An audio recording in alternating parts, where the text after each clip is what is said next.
got to keep it real, he was not your typical Bernie. I thought his energy was lower than where I've seen him before.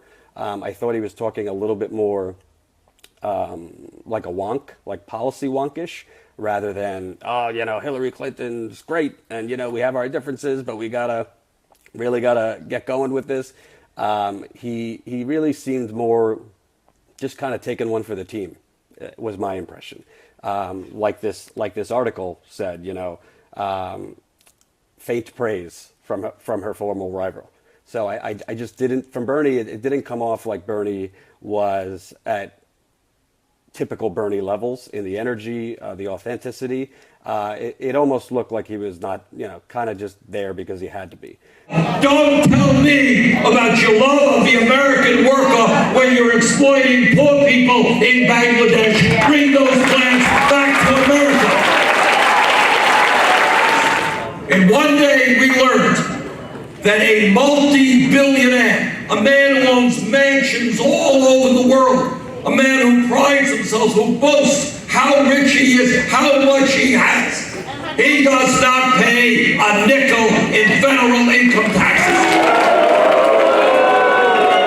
And he's proud of that because he thinks we could just stiff the middle class. You pay taxes, you pay taxes. Hey, billionaires in America, they own the system. Why do they have to pay taxes when they can get you to pay taxes? Well, we got a message for Mr. Trump and the Koch brothers and the other billionaires.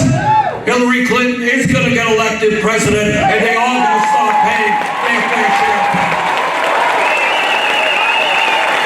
So we were just in there. Bernie was energizing the crowd. He was super excited. He was waving his arms around, pointing and stuff like that. We were just at a rally a week ago in New Hampshire where he was talking and rallying for Hillary. She was sitting behind him, kind of nodding, and he was not very energized. He did not seem like he was very excited. It was very, like, night and day, honestly. Did you see that? And do you think that maybe, now that it's about the issues, he seems to be reinvigorated?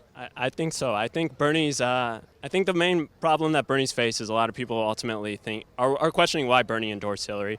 I think people aren't really taking the nuanced standpoint that he did it solely to prevent Donald Trump to become president. I don't think Bernie wants Hillary to be president, but he definitely doesn't want Donald Trump to be president. And this is what he feels at the time is the best move. I think when he comes to these events solo, he doesn't really have this specter of Hillary Clinton hanging over him, and that allows him to be a more vibrant, energetic candidate. This campaign is not a personality contest. Right? We're not voting for class president of our high school. Oh, she's my friend, I'm going to vote for her. It's not what this campaign is about. Do you feel that Bernie by himself, he talked about Hillary, but it seemed to me he was more spreading his message and just adding her name at the end of the sentence? Yes, absolutely. And I think especially here in Dearborn where he did so well. I mean, when you separate Detroit into different areas, in Dearborn he just killed it. He knows that he's welcome here. He knows that we agree with what he's saying and we wanted him.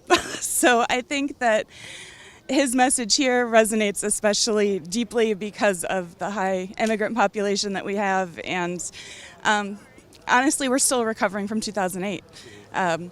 We lost our house in 2008 and we just got a new one. It's been years and years and years of economic recovery in the Detroit metro area. I don't know if maybe one of the reasons why he's extra excited today. I don't know if Dearborn has any significance to him, being that it's the largest concentration of Arabs in the United States. Is it Arabs or Muslims? One of the two, yeah. For the audience, tell us why Dearborn is specifically.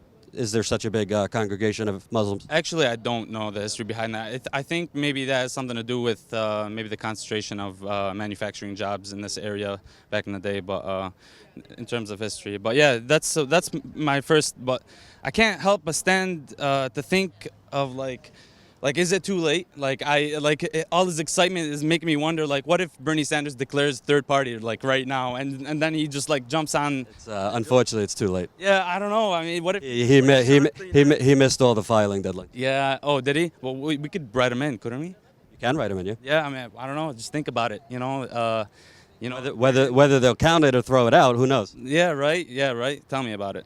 I could not believe that in the United States of America in the year 2016, children are being poisoned because we have an infrastructure that is collapsing.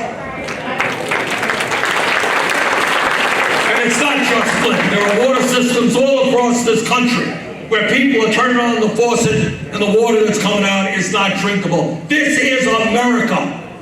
We should not have a second-rate infrastructure. We should have the best in the world. We can create millions of jobs rebuilding those water systems, our roads, our bridges, our rail systems. You know, obviously, it seems like he just gave a speech, his usual goodies, and then mentioned her name at the end. If you're kind of not someone who volunteered, you don't pay attention to politics, you might. Oh, yeah, Hillary Clinton sounds great. What's your trust meter for trusting whether she'll execute on the things that he is crediting her for? None. Zero. I don't remember if I watched you guys in the past few days or if it was another YouTube video, but Bernie in one speech said that he heard from Hillary personally that within the first 100 days she's going to issue an executive order to get money out of politics. I'll believe it when I see it. To me, that seems pretty much that's never going to happen, especially with Hillary. So that's a major problem I'm having with her. I don't believe a single word she says. She lies it with every opportunity. I don't know if it's because she's extremely private, because she's been in office for so long, but even her sickness, is it really that hard to say you got pneumonia? Because now there's theories going around that you don't, and there's other things. And it's kind of hard because you either shoot yourself in the foot in all the ideologies you've had so far and trust a liar to accomplish something, or you've got Trump.